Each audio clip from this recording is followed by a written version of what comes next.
There we go. Nice.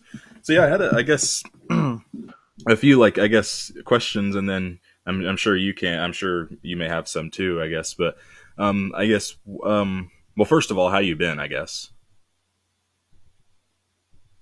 I'm a little bit happier now that I got to see some storms last night. Nice. Yeah, that's That cool. that dry stretch Yeah. really killed us there with the drought. Mm-hmm.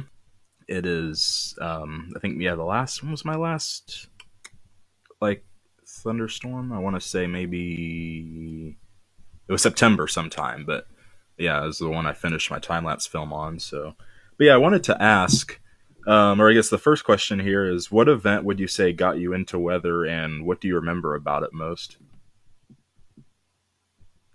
I don't think there was necessarily one event that got me into weather. I've always been like an avid weather enthusiast in the back of my mind, Yeah. but it really wasn't until the Linwood EF4 May Right. 28, 2019 that really sparked that major interest in weather. Like, ooh, hey, I like this. How does this happen? Can I chase it? Yeah. Uh, Up until then, I had no idea who Reed Timmer was. I had no idea who individuals like Ryan Hall were. I didn't even know that there was an entire weather community. Yeah. I thought it was just something that rednecks did. Yeah. Yeah, I would say But like. I would say, Sorry. oh, sorry. No, you go No, ahead. you're good. You're good. You sure? It really, like, I would say the Mayfield tornado of 2021, December 10th, 2021, also really helped to drive that push into weather. That was the night that really got me into a lot of like weather discords and Facebook groups Yeah. as they were tracking it live. Hmm. I had no idea what velocities were. I had no idea what a debris ball was. I had no idea what correlation coefficient was. I barely even knew what a mesocyclone was. Hmm. And then from there, sort of just sparked that, helped push that spark into weather. Interesting. Yeah, because I think one of the most interesting things about you is like your, I guess, your progress in the past like 2 or 3 years. I guess because I remember you first joined my Facebook group. I want to say 2022 was it, or was it 21?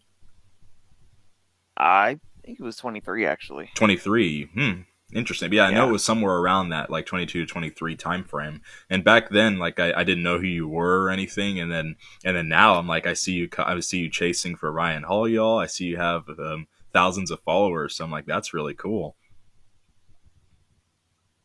Yeah, it really wasn't until 2023 until I really started to buckle in and start focusing on weather. I mean, I learned fast through individuals like Cameron Nixon, Hmm. Convective Chronicles, Trent Greenwood, uh, the RAC workshops from National Weather Service. Hmm. Actually, I think they're put together by SPC. Training modules like that really helped me learn Yeah. quickly what I needed to know about severe weather forecasting and general forecasting of weather. So Mm. it's really helped me in the long run be able to chase what I can and see what I can and produce the content that I've been able to produce. Yeah. That's awesome. For me, it's interesting because like if you were to ask me the same question about like what event got me into weather, I'd kind of be the same where it's like no, there wasn't really ever like a defining event that was totally it, but there were catalysts. So it's like I've been into weather really like almost as long as I've been in the planes as well, like just since I was really little.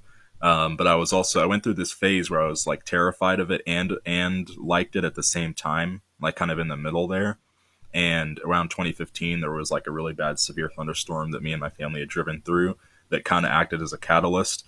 And then, so really early, like when I was like 8 years old, this would have been 2015, 16 ish. That's when I found like the weather service trainer or the spotter training classes. And I was like, these are really fun to watch. And so I just started watching those. And that's kind of how I first started to get the basics of the weather stuff, like storm structure. And then I started watching Pecos Hank, and then after that, I started watching Skip Talbot, and he's kind of my like favorite. Like I didn't know who Cameron Nixon was until a couple of years ago.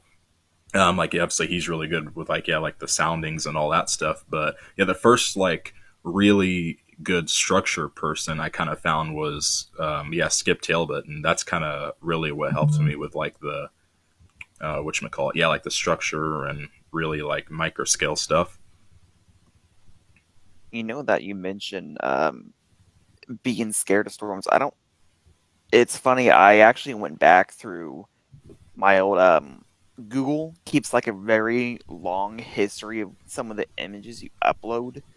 I think it's just called Google Images, and I was going through there and dating all the way back to like 2011. I was taking photos of clouds, just random photos of clouds Uh huh. and of storms. I found an old email that I sent off to a KSHB41, Nice. and it was a picture of me, or it was a video of me trying to video a rainbow. So I guess in my mind, ever since I was young, I've been interested in weather, but I've never taken that initiative to actually pursue weather Right. until around the late 22, 23 area. Yeah, and like for me, it was my first ever. You may remember that, like, it's also if you, depending on how much of my channel you've watched, you may remember that I used to chase storms on my bike. I don't know if you remember that. Yeah, And I've yeah, seen some of those videos, yeah, yes. and that was whatchamacallit, the I that was the first one that I did. I think the first bike chase was June 1st, 2019. I think it was. We had some kind of like anticyclonic supercells blow up over like Douglas County and stuff and move into the metro with some hail. And that was, I just remember seeing like the anvils and stuff, and I just remember being like, well, I'm always waiting to watch a storm come by, and it's, I guess, where I live, where we had moved at the time, and we're still here now, I guess. But it's like it's very like trees, a lot of trees and houses around, so you couldn't really see a lot. And I thought to myself, well, there's nothing really stopping me now from going to find a better view of these things. And so that's kind of how my chase journey got started. Obviously, I was into weather way before 2019, but like that's kind of when I started to be like, let me actually, I guess, yeah, I can kind of take initiative, I guess. And then obviously I didn't really chase until this year, but yeah, that was kind of my first one. And then the Linwood storm, obviously for me, was a huge catalyst for several reasons.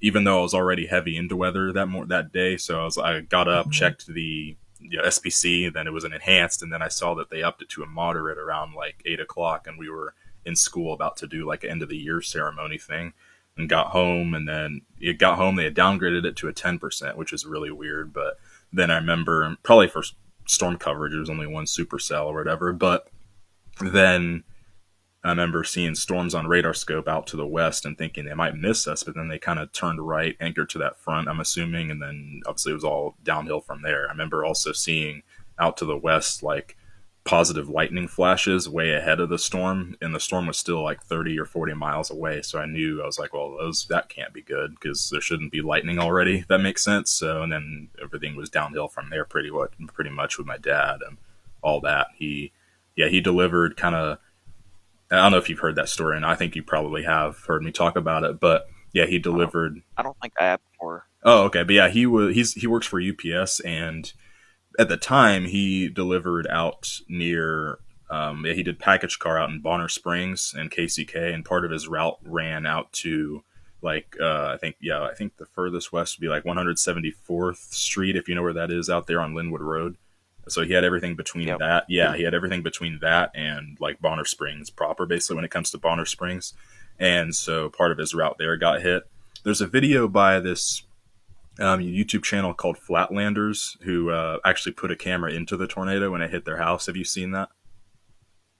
I don't believe so. No, but yeah, if you look that up, that's actually one of the houses that he delivered to. So yeah, that's pretty interesting. But yeah, I think that event might have had some, like, I guess, like effect, like, I guess that might have had an impact like on me to make that decision to kind of start going out looking at the storms that I don't know about. I don't remember it, but it might have been like, excuse me, it might have been a thing where like it kind of subconsciously made me decide to do that. So yeah.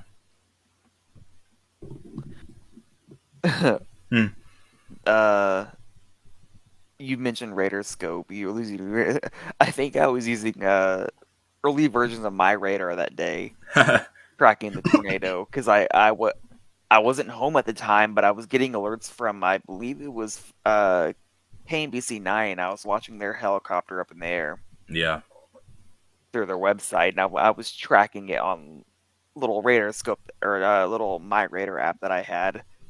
And man, I'm glad I've come so far from that day because that app didn't even have velocities; it No, just had yeah. reflectivity. It's funny. Pecos Hank is actually the reason why I started using radar scope because pretty much Yeah, until yeah, me too. yeah, I remember for years always seeing that and being like, "That's really cool," and it shows the warning boxes in a really neat, organized way. And then I saw, and then there's like the green and red thing. I was like, "What's that supposed to be?" And then I finally came across like a spotter training video that goes in depth on what it is, and I thought that's actually kind of useful. But I was using the Weather Channel radar for the longest time, so for 2017. I didn't know as much about weather, but I still knew some things, and I tried to track that event and the March 6th event in Oak Grove as best as I could. But I obviously didn't really know where anything was because you can't use velocity on the Weather Channel radar; it's smooth, right? So I didn't get radar scope until I think 2018. So the first big event that I tracked with that was May 2nd. I think that moderate risk day. So yeah, I'm glad I've had it ever since. Always will love radar scope. Other than May 18, 2019, I really didn't track weather from there up until the December sequence with the derecho. Yeah, that I was think insane. December 15th was the first time I actually no, December 10th, 2021 was the first time I've ever downloaded Radar Scope specifically for the Mayfield sequence, and then by then I had from there between May December 10th, sorry, and December 15th, I started looking at some videos for like how to read radar efficiently and whatnot, and Right, that's when the derecho happened up north and barely clipped us. So right. I was just starting to learn then. But goodness, 2022, I didn't do much chasing besides the what I don't remember what day. What day in June of 2022 did Manhattan have its EF2 Oh tornado? man, that's one of my most insane. That was June 11th, I think. Yeah, June golly. 11th. Okay. Yeah, I was right here in Let Kansas me City look that at day that. watching that supercell. But you go ahead. I'm sorry. Was it? Yeah, that was June 11th. Yeah. I was in a voice chat in Ryan Hall server, and by then I still barely even knew what a mesocyclone was. I didn't know anything about storm positioning or where I should have positioned for that supercell. It's funny, and the video that I took of that storm, you can see how out of position I am. You can see the structure Mm-hmm.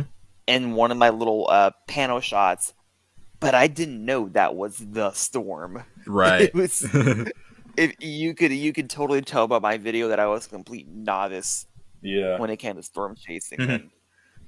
But That. I'm a bit glad I've come a little ways since then. Yeah, I can tell definitely. Yeah, that day. Yeah, that was kind of one of my also like um kind of call it maybe like core memory storms. I guess was that day as well. It's crazy to think it's been almost the same amount of time between that and the Linwood tornado since that day now almost. But basically, that day was one of my bike chases. Funny enough, it's like I remember got up, same kind of thing. Looked at the SPC, saw we were under an enhanced. They're expecting supercells and stuff, and then the HUR showed them coming through and stuff. But by the time it got to about 3 o'clock, I remember seeing storms explode like in the southeast Nebraska or something, and I got this knot in my stomach because I just thought, wait a sec, that means that these are if these turn right, that means the anvil from them is going to block anything from forming, and that's exactly what happened. Obviously, it dove south like that. I'm sure you remember, and that Yeah, yeah, just straight southward diving supercells are uh-huh. something that I still haven't seen till this day. Besides that one day. Yeah, and so it's like obviously that pissed me off because I was just like, really, obviously, like I was just relying on what comes my way to be able to see it. So obviously, I went up to one spot to look where I normally would look at the storms in that one neighborhood, in the Northland, and I remember just sitting there under the anvil, just kind of just very pouty, kind of thinking to myself, just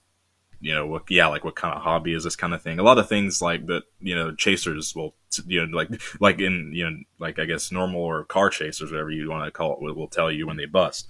But then I thought to myself, I saw on radar, I was like, well, this thing is, I guess I can go to the other location where I get this overlook over I-29 where, I can see the horizon. And so I did that. And I didn't expect to see much. I thought it was just going to be like a big gray sky because of the anvil, and that would be all there is to it, just a deep blue grayish sky, and that would be it with no texture or anything. But I get there, I'm walking there, I bike there, and then I get to grass, so I have to walk my bike around up the hill and kind of around the road on the side.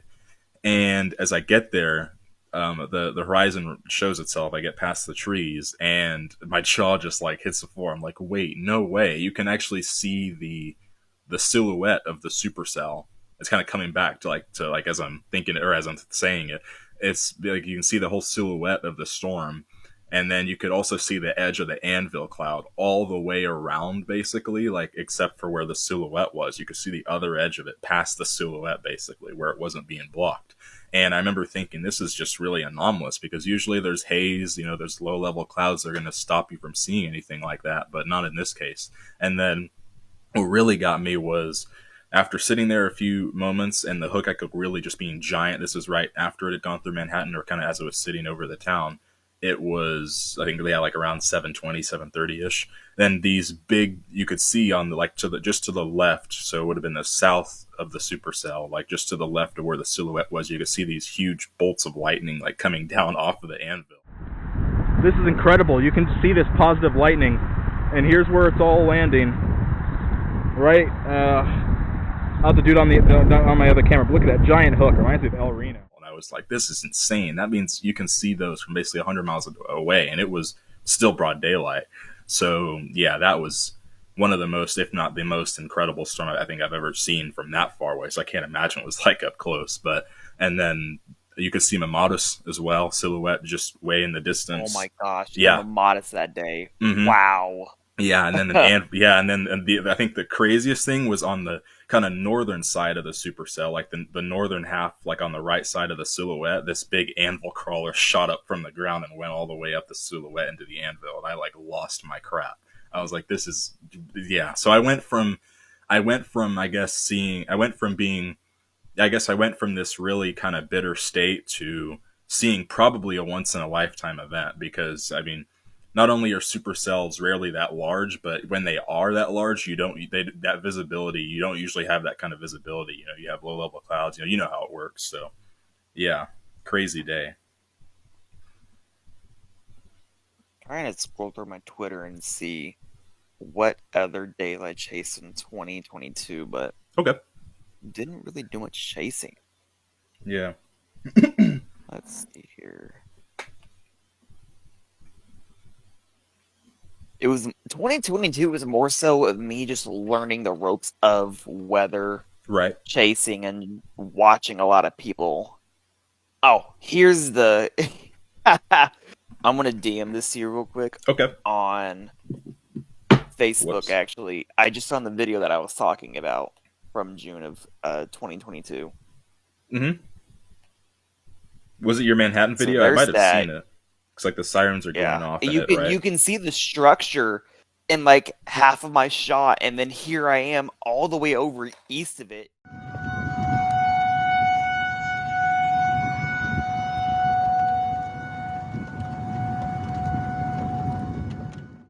I don't know what I'm filming. I don't know why I filmed what I filmed. Yeah, I've seen this video.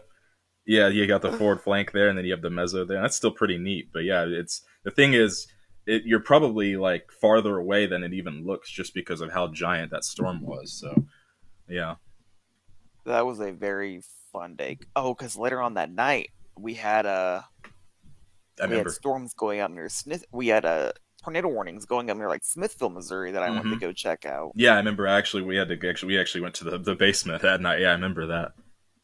So I was like, oh, I guess we're not busting after all. Yeah, I got home, lightning, and then I happened to look at a radar scope, and I'm like, I think I'm gonna go out again. Yep. What would you say?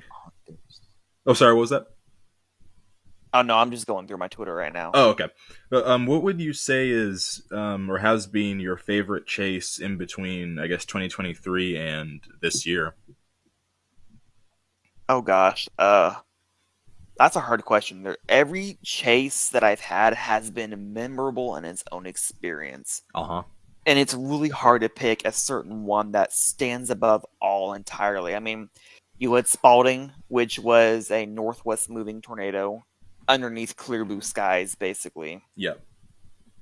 You had April 26th, which I was 3 hours late into, Mm-hmm.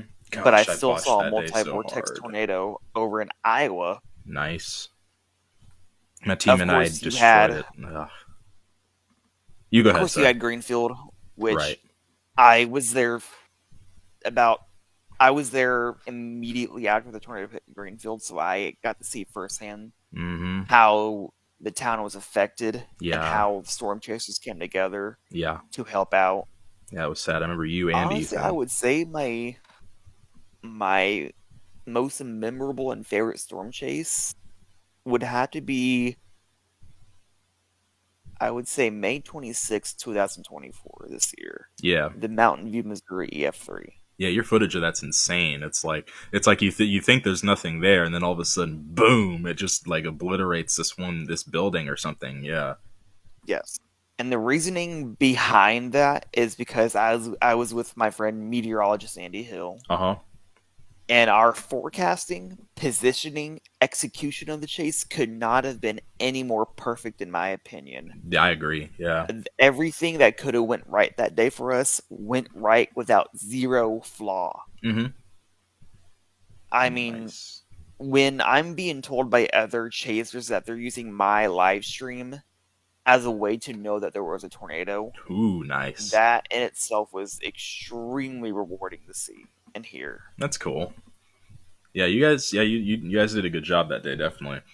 What would my favorite chase this year be? I think about this quite a bit and talk with Dad about it as well. Like, what was our favorite chase? I'm like, and obviously I've been on some without him too, and it's like, well, but like they're kind of more MCS kind of stuff, or but like, just because we haven't had a lot of local like big supercells, I guess that makes sense. So let me think. It's between obviously the main three is going to be it's going to be either April 27th of this year, May 19th of this year, or May 25th of this year for me. It's one of those. But like, I think tornado wise, definitely April 27th. I remember looking at the models and being just like, yeah, this day could be huge. But the 26th was kind of had me more nervous. That was the first time in a long time that I remember feeling like sick in bed, like the night, like tossing and turning, like just feeling sick to my stomach. Like on the night of the 25th, the early morning of the 26th, thinking like seeing what the models had in store and stuff. Obviously, we know it all went north, but so obviously kind of totally botched that day. But then obviously we had the 27th as kind of a thing to kind of like a consolence to kind of look forward to, if that makes sense. So I thought, well, okay, well, and I'm going to be the one in command. So on the 27th, so that had me feeling a little better, I guess. So, and then I was thinking like, well, we have a moderate in Southeast Kansas now on day one. And for a lot of the models for a while, they had been pointing to like central and southeast southern Kansas kind of event, at least for me in range. Of course, Oklahoma, that was a little far.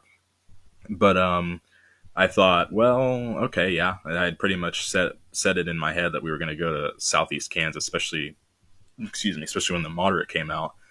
But then a few hours go by, and I wake up and I see that it's still there on the models, which I'm getting to is like they see the warm front lighting up in Northeast Kansas and Northern Missouri, and I'm like, okay, well, wait a sec, that might be a nice little secondary target, because while I like the moderate and the 15 hatch and stuff down there, the storm mode was kind of concerning. It looked a lot like stratiform on some of the model runs and stuff, and wasn't sure if it would be a big line or if there would even be any thunderstorms left at all. So that's when I decided, I think we're going to try northern Missouri.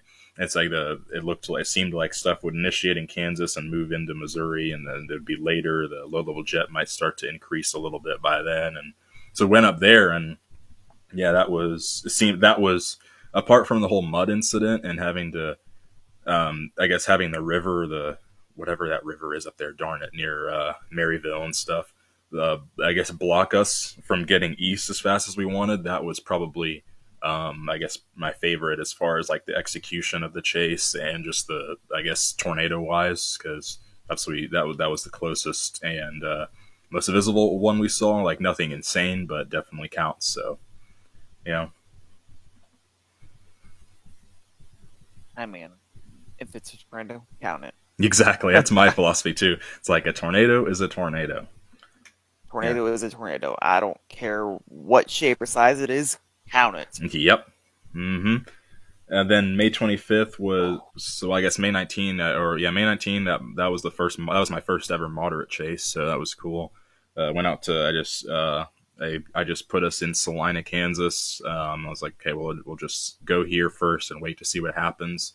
I wasn't really expecting or looking for photogenic tornadoes that day. I mean, I really didn't think there'd be any, to be honest, because it looked like the setup had kind of downtrended. I didn't really think there'd be any notable tornadoes, so I didn't really care about that. But then I guess we see the supercell blow up around 2 or 3 o'clock when we're getting lunch in Salina, and it has a hook and it's Tor warned. I'm like, well, okay.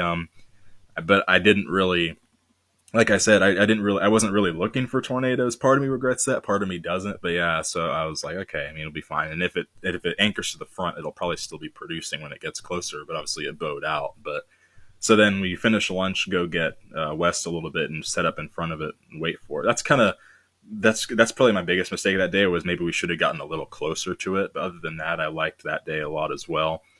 Came up closer to us, and gosh, it was definitely the most monstrous storm I've ever seen in my life, like up close anyway. And followed us or chased us on I-70 back to Salina, and came through the city with a bunch of hail and stuff and some wind. Got to meet Curtis Lergner, the Chicago chaser, so that was cool. He and one of his friends and us rode it out there in a car wash on the west side of town, so that was fun. Then Anthony, Kansas on the 25th. My dad and I went down there in southern Kansas.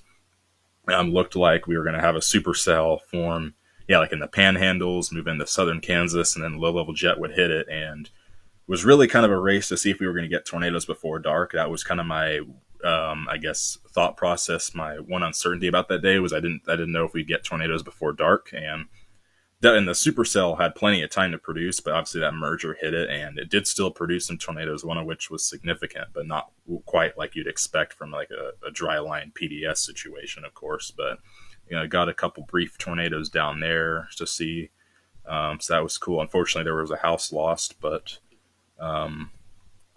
definitely not nearly as bad as it would have been without that merger. Definitely would have been probably an EF3, EF4 plus tornado. Where were you that day? You were in Oklahoma, right? On May 25th? Yeah. I was in Oklahoma. I started my day, I believe, in Lawton, Oklahoma, if I'm not mistaken. Okay. Lawton, Oklahoma. Traveled all the way up to, I think it's called... Oh, God, where was I? Mutual, Lawton, maybe? Oklahoma to go Tebow, Okay. Oklahoma. And then to Mutual to see the tornado that happened there, which still hasn't been rated by Norman at all. What? But it was I thought a it was confirmed 1. tornado on the ground by other chasers. I thought it was rated EF1 from what I saw on maps and stuff. It showed it was rated a 1, Nope, but it's not even on the database. It's not even rated at all. And then from there, I believe I went all the way up to Enid. Mm-hmm. Hopped on I-35, and then went north. Or had Whataburger. Did I have Whataburger? Where did I go that night? Brahms. I had Brahms later on that night. Nice. Hopped on I-35 to go to Joplin.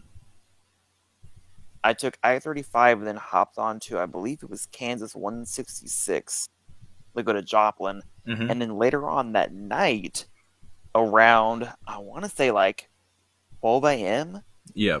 I get It's me and Andy in the car, and we had Ryan Hall's live stream on because we're still streaming as we're driving to our location. And we get a notification that there's a tornado warning behind us, like 40 miles away. So we're both at this point. We both haven't looked at radar in maybe 2 hours. We're Right. tired beyond belief. Mm-hmm. Driving to Joplin, which is still a 3-hour drive away, Yeah. and we look at radar scope, and there's a supercell like 60,000 echotops behind us, and like 40 miles with an extremely impressive hook at go.